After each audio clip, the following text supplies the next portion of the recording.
Yatılan şehir.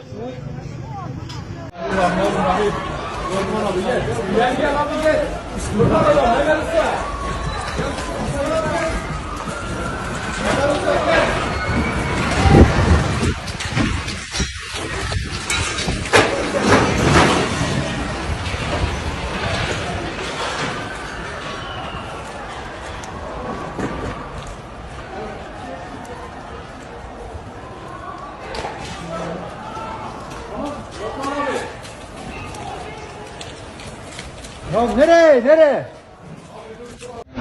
Dá o gora, tabai da tabai. Kıyamet da kıyamet. Yallah khair. Ya bismillah. Bismillahirrahmanirrahim. La ilahe illallah Muhammed Resulullah. Ya pak parvardigar ya Allah. Ya Allah tabai da tabai. Ya Allah. Allah.